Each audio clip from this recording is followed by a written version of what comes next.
നമസ്കാരം. മലയാളി വാർത്തയിലേക്ക് സ്വാഗതം. വിവാഹ ചടങ്ങിൽ പങ്കെടുക്കാൻ ബാംഗ്ലൂരിൽ നിന്ന് കണ്ണൂരിലേക്ക് വരികയെന്ന കാർ മരത്തിലിടിച്ചുണ്ടായ അപകടത്തിൽപ്പെട്ട 5ാമത്തെ ആളും മരിച്ചു എന്നുള്ള വാർത്ത പുറത്തു വന്നിരുന്നു. തൃശൂർ തിരുവമ്പാടി സ്വദേശി ആദിത്യ കൃഷ്ണദീപ് 21 വയസ്സാണ്. ഇന്നലെ രാത്രി വൈകിട്ടാണ് മരിച്ചത്. ഗുരുതരമായി പരിക്കേറ്റ് ചാലയിലെ സ്വകാര്യ ആശുപത്രിയിൽ ചികിത്സയിലായിരുന്നു. തൃശൂർ പൂങ്കുന്നം അസറ്റ് പ്ലാറ്റിന ഫ്ലാറ്റിൽ താമസിക്കുന്ന നാവികസേന ഉദ്യോഗസ്ഥൻ AP പ്രദീപിൻ്റെയും ഹണിയുടെയും മകനാണ്. ആഹ്ലാദം പെയ്തിറങ്ങേണ്ട കല്യാണ വീട്ടിലാണ് ഇന്നലെ പെയ്തിറങ്ങിയത് കണ്ണീർ മഴയാണ്.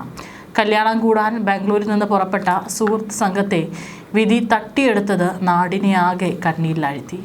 മട്ടന്നൂരിലെത്തിയപ്പോൾ അഴീക്കോട് കോളനി ഗേറ്റ് സ്വദേശി ഷാൻ സിറാജ് വീട്ടുകാരെ വിളിച്ച് സമീപത്തെത്തിയതായി അറിയിച്ചിരുന്നു. അതായത് വീടെത്താൻ അരമണിക്കൂർ മാത്രം മതി. അതിനു മുമ്പാണ് ആ യുവാക്കളെ മരണം തട്ടിയെടുത്തത്. ഷാൻ സിറാജിൻ്റെ പിതൃ സഹോദരൻ്റെ മകളുടെ കല്യാണത്തിന് പങ്കെടുക്കാനാണ് ബാംഗ്ലൂരിലെ പഠനകാലം മുതലുള്ള സുഹൃത്തുക്കളുമായി നാട്ടിലേക്ക് തിരിച്ചത്.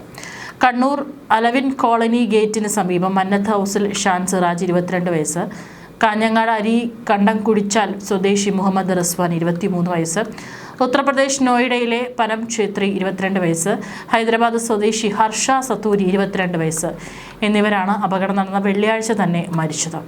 വെള്ളിയാഴ്ച രാത്രി 11:20 മട്ടന്നൂർ കണ്ണൂർ വിമാനത്താവളം റോഡിൽ കുമ്പം കുന്നുമേൽ മടപ്പുരയ്ക്ക് സമീപമാണ് അപകടമുണ്ടായത്. ഷാനിൻ്റെ പിതാവിൻ്റെ സഹോദരൻ്റെ മകളുടെ വിവാഹ ചടങ്ങിൽ പങ്കെടുക്കാനായിട്ടാണ് ബാംഗ്ലൂരിൽ നിന്ന് ഉച്ചയോടെ പുറപ്പെട്ട സംഘമാണ് അപകടത്തിൽപ്പെട്ടത്. ആഘോഷത്തിനുള്ള ഒരുക്കങ്ങൾ നടക്കുന്നതിനിടെയാണ് ആ ദുരന്ത വാർത്ത ബന്ധുക്കളെ തേടിയെത്തിയത്. ഇന്നലെ വൈകിട്ട് നിക്കാഹും അതിനോടനുബന്ധിച്ചുള്ള കൈകൊട്ടി പാട്ടുകളും ആഹ്ലാദവും നിറഞ്ഞു നിൽക്കേണ്ടിയിരുന്ന വീട്ടിൽ ഷാനിൻ്റെ ചേതനേറ്റ ശരീരം എത്തിച്ചപ്പോൾ ദുഃഖം അണപൊട്ടി. നിക്കാഹ് കല്യാണ ചടങ്ങുകളും ഇന്ന് നടക്കാനിരിക്കുകയായിരുന്നു. ഷാനിൻ്റെ പിതാവ് സിറാജിൻ്റെ സഹോദരൻ റിയാസിൻ്റെ വീട്ടിലാണ് മൃതദേഹം ആദ്യം എത്തിച്ചത്. ഇവിടെയാണ് കല്യാണം നടക്കേണ്ടിയിരുന്നത്. കല്യാണം മാറ്റിവെച്ചു. പൊതുദർശനത്തിന് ശേഷം ഷാനിൻ്റെ വീട്ടിലും എത്തിച്ചു. തുടർന്ന് ചക്കരപ്പാറ ജുമാ മസ്ജിദിൽ ജനാസ നമസ്കാരത്തിന് ശേഷം പള്ളിയാമൂല ഖബർസ്ഥാനിൽ ഖബറടക്കി.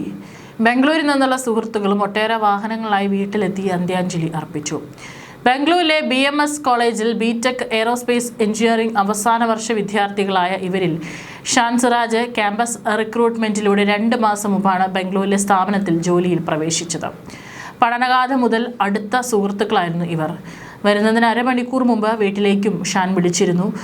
അരമണിക്കൂർ കൊണ്ട് ഞങ്ങൾ വീട്ടിലെത്തും, കൂടാളി എത്താറായി, ഞാൻ ഇന്നലെ വിളിച്ചപ്പോൾ പറഞ്ഞില്ലേ എൻ്റെ 4 കൂട്ടുകാരും വരുന്നുണ്ടെന്ന്, എനിക്കും അവർക്കും കഴിക്കാൻ ബിരിയാണി വേണം എന്നാണ് വെള്ളിയാഴ്ച രാത്രി 10:45 കൂടാളി കുമ്പത്ത് നടന്ന അപകടത്തിൽ മരിച്ച ഷാൻ സിറാജിൻ്റെ അവസാന വാക്കുകൾ. അപകടം നടക്കുന്നതിന് തൊട്ട് മുമ്പ് ഏകദേശം അരമണിക്കൂർ മുമ്പ് ഷംനയെ ഫോണിൽ വിളിച്ചാണ് ഈ ഒരു വിവരം പറഞ്ഞത്.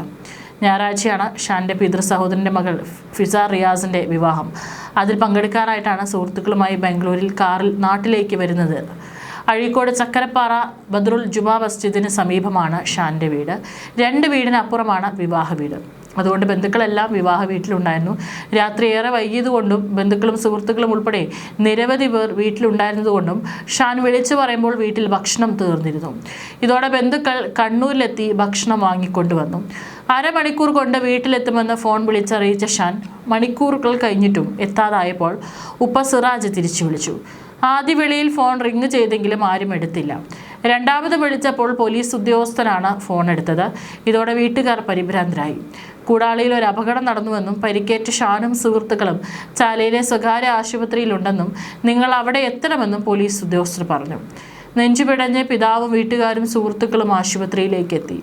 അത്യാഹിത വിഭാഗത്തിലെത്തിയപ്പോഴാണ് ഷാൻ ചേതനയേറ്റ് കിടക്കുന്നത് കണ്ടത്.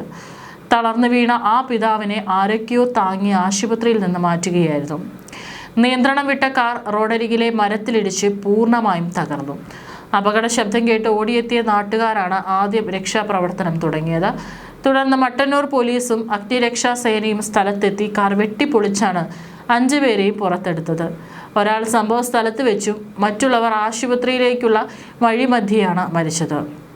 കാർ ഓടിച്ചിരുന്നത് പരം ഛേത്രിയാണെന്ന് പോലീസ് പറഞ്ഞു. മരിച്ച ഷാൻ സിറാജ് അലവിൻ കോളനി ഗേറ്റിലെ സിറാജിന്റെയും ഷംനയുടെയും മകനാണ്. സഹോദരി സമീൻ വിദ്യാർത്ഥിയാണ്. മുഹമ്മദ് റിസ്വാൻ കാഞ്ഞങ്ങാട് അരീക്കണ്ടം കുട്ടിച്ചാൽ സ്വദേശി ബഷീറിന്റെയും റീനത്തിന്റെയും മകനാണ്. സംഭവത്തിൽ മട്ടന്നൂർ പോലീസ് കേസെടുത്തു. കുത്തുപറമ്പ് ACP സിബി ടോമിന്റെ നേതൃത്വത്തിലാണ് കേസ് അന്വേഷിക്കുന്നത്. വാഹനത്തിന്റെ അമിത വേഗമാണോ ഡ്രൈവർ ഉറങ്ങിപ്പോയതാണോ അപകടത്തിന് ഇടയാക്കിയത് എന്നതിൽ വ്യക്തത വരാനുണ്ടെന്നും പോലീസ് പറഞ്ഞു. UP രജിസ്ട്രേഷനിലുള്ള കാറാണ് അപകടത്തിൽപ്പെട്ടത്. പോലീസ് ഇൻക്വസ്റ്റ് നടത്തിയ മൃതദേഹങ്ങൾ കണ്ണൂർ ജില്ലാ ആശുപത്രിയിൽ പോസ്റ്റ്മോർട്ടം നടപടികൾക്ക് ശേഷം ബന്ധുക്കൾക്ക് വിട്ടു നൽകി. ഷാൻസിറാജിന്റെയും മുഹമ്മദ് റിസ്വാന്റെയും മൃതദേഹങ്ങൾ കണ്ണൂർ CH സെന്ററിന്റെ നേതൃത്വത്തിൽ മയ്യത്ത് പരിപാലന നടപടികൾ പൂർത്തിയാക്കി വൈകിട്ടോടെ കബറടക്കി.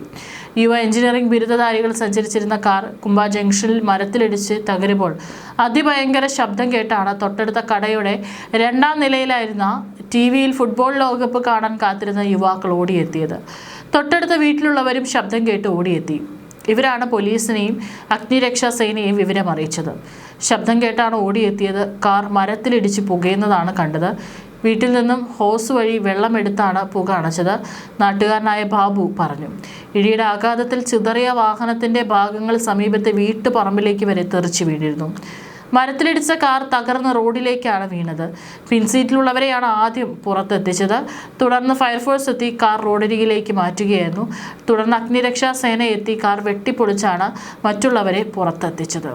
അവിടെ 4 പേരും അവിടെ വെച്ച് തന്നെ മരണപ്പെട്ടിരുന്നു. ഒരാൾ ആശുപത്രിയിൽ അതീവ ഗുരുതരാവസ്ഥയിൽ ചികിത്സയിലായിരുന്നു. ഇന്നലെ വൈകിട്ടോട് ആ ഒരു സുഹൃത്തും വിട പറഞ്ഞിരിക്കുകയായിരുന്നു.